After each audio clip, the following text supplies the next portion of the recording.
तो स्वागत है आप सभी का एक नई वीडियो में। तो बोरुटो का चैप्टर 19 भी आ चुका है और आज हम ब्रेक डाउन करने वाले हैं बोरुटो के चैप्टर 19 के बारे में, जिसकी कवर में है मोएगी और चैप्टर का नाम है कोनोहामारू-चैन। तो चैप्टर शुरू होता है एक फ्लैशबैक से, जिस पे शिंकी अराया के ब्लेड पे अपना चक्र को फ्यूज कर देता है और बोलता है कि अगर तुम अपने विंड स्टाइल के साथ इस ब्लेड को यूज करोगे तो तुम मेरे आयरन सैंड को मैनिपुलेट कर पाओगे। फिर अराया बोलता है कि अब तो तुम मुझसे हारने ही वाले हो। उसके बाद शिंकी बोलता है कि ये सब कुछ मैं अपने फादर को प्रोटेक्ट करने के लिए कर रहा हूँ और जब मैं मेरे फादर के साथ नहीं होऊंगा तब तुम्हें ही मेरे फादर को प्रोटेक्ट करना है। उसके बाद अराया बोलता है कि तुम्हें यूडो पे भी अपना ध्यान देना चाहिए। फिर शिंकी बोलता है कि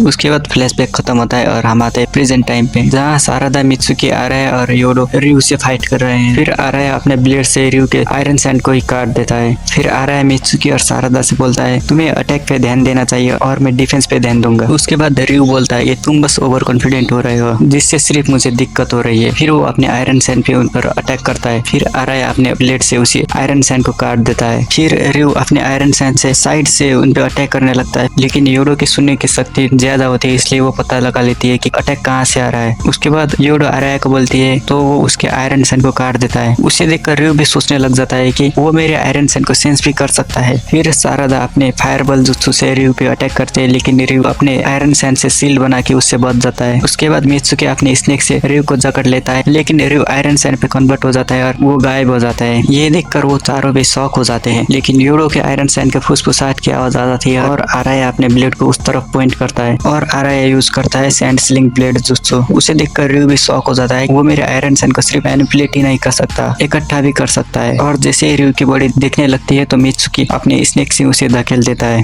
फिर जैसे ही रयू का ध्यान भटक जाता है तो सारादा उसे चिदोरी दे मारती है, लेकिन रयू फिर से आयरन सैंड पे डिसइंटीग्रेट हो जाता है। और उसके बाद सीन शिफ्ट होता है कोनोहामारू और मात्सुरी पे, जिसपे एक ही बात पे लड़ाई हो रही है कि कोनोहामारू मात्सुरी को कोनोहामारू-चैन बोलने नहीं दे रहा होता है। फिर मात्सुरी बोलती है कि तू ये सब मोएगी के लिए कर रहा है ना, और कोनोहामारू बोलता है नहीं, मैं जो फील करता हूँ उसे मैं बदल नहीं सकता और मैं तुझे पहले भी बोल चुका हूँ। फिर मात्सुरी बोलती है कि एक नाम के लिए तू इतना सेल्फिश कैसे हो सकता है। उसके बाद कोनोहामारू बोलता है मैं नहीं, सेल्फिश तू हो रही है, अरे मैं तुझे बार बार बोल चुका हूँ। और यह सुनकर मात्सुरी को और भी गुस्सा आ जाता है और सीन फिर से शिफ्ट होता है आयोडा पे, जो इस पूरे कन्वर्सेशन को अच्छे से समराइज करती है। मात्सुरी कोनोहामारू को जो बोलना चाहती है वो दिक्कत नहीं है, पर दिक्कत ये है कि उन दोनों का ऐसा भी रिलेशन नहीं है कि जो मात्सुरी कोनोहामारू को बोलना चाहती है कोनोहामारू उसको बोलने दे। और कासिन कोजी के टोल के थ्रू आयोडा से सारी बात सुन रहे होते हैं। आयोडा बोलती है कि कोनोहामारू तो मात्सुरी से झगड़ रहा है और अब मात्सुरी कोनोहामारू को खाने वाली है। ये सुनकर कासिन कोजी को कुछ फर्क नहीं पड़ता और वो सारादा और बाकी के बारे में पूछता है और आयोडा बोलती है कि वो सब लड़ रहे हैं पर अभी कुछ ज्यादा नहीं बोल सकते। फिर बोरुटो कहता है कि वो जाके उनकी मदद करना चाहता है, लेकिन कासिन कोजी उससे रोक के बोलता है कि उसके लिए अभी टाइम है। सीन फिर से शिफ्ट होता है शिंजू के अड्डे पे और जुरा बाकी शिंजू को बहुत अच्छी वाली ज्ञान देने वाला है। जुरा बोलता है हर एक लाइफ फॉर्म्स को अपनी इंस्टिंक्ट को फॉलो करना चाहिए, जिससे वो अपने गोल को अचीव कर पाए, पर इंसान अपने आप को कुछ न कुछ कारण से रोक लेता है और वो अपने इंस्टिंक्ट को फॉलो नहीं कर सकता। इंसान समझदार होता है और खुद को लिमिट करना समझदारी का साइड इफेक्ट होता है, जो इंसानों के अंदर ही अंदर होता है। और हम डिवाइन ट्रीज है, हम सिर्फ और सिर्फ अपने इंस्टिंक्ट को ही फॉलो करते हैं। मोमोसी बोलता है पोर इंसान, पर उससे हमें क्या करना। जुरा बोलता है इतनी जल्दी नहीं, समझदार होने का यही साइड इफेक्ट नहीं है, एक चीज है जो हमें भी असर कर सकता है और वो है लव। और हम फिर से आते हैं कोनोहामारू और मात्सुरी की तरफ। मात्सुरी बोलती है देख, मैं सिर्फ तेरे ही बारे में सोच रही हूँ, पर मैं ये सब फील क्यों कर रही हूँ, ये कितना दर्दनाक है, ये मुझे पागल ही कर देगा। फिर कोनोहामारू उसे शांत होने को बोलता है, लेकिन मात्सुरी बोलती है मैं शांत तब होंगी जब मैं तुझे खा जाऊंगी, फिर मुझे ये सब फील करने की जरूरत नहीं पड़ेगी। उसके बाद जुरा बोलता है इनोशिकाचो उन तीनों का ट्राई काफी स्किल शिनोबी है, पर उन्होंने खुद को बचाने की वजह हिमावरी को बचाना ज्यादा इम्पोर्टेंट समझा। उन्हें पता था कि यह कितना खतरनाक हो सकता है, पर फिर भी उन्होंने वो काम करा और एंड में जाके इनोजिन मारा गया, क्योंकि ये सब हुआ प्यार की वजह से। और हिडारी बोलता है ये प्यार क्या है, कोई डिजीज है क्या। फिर जुरा बोलता है ये कुछ भी हो सकता है, ये एक बड़ी प्रॉब्लम हो सकती है। और सीन शिफ्ट होता है टीम सारादा पे, जो कि फाइट तो कर रहे होते हैं, मगर रयू अपनी बॉडी से बहुत सारे क्लॉग्रिम्स को बुला लेता है। मित्सुकी अपने स्नेक सेवन पे अटैक करता है और सारादा अपने फिनिक्स फ्लावर जुत्सु से अटैक करती है, लेकिन क्लॉग्रिम्स इतने सारे थे कि वो लोग उन्हें रोक नहीं सकते। उसके बाद एक क्लॉग्रिम्स योडा को खाने ही वाला होता है, तभी अराया अपनी स्वॉर्ड से उसे आधा काटता है और उसकी स्वॉर्ड उसी क्लॉग्रिम्स पे अटक जाती है और रियो इसी बात का फायदा उठा लेता है और उस क्लॉग्रिम्स को वापस भेज देता है। लेकिन उस क्लॉग्रिम्स के साथ साथ अराया का स्वॉर्ड भी चला जाता है और चैप्टर खत्म होता है कोनोहामारू और मात्सुरी पे, जहाँ पे मात्सुरी कोनोहामारू को खाने ही वाली होती है और इसी के साथ साथ चैप्टर भी खत्म हो जाता है।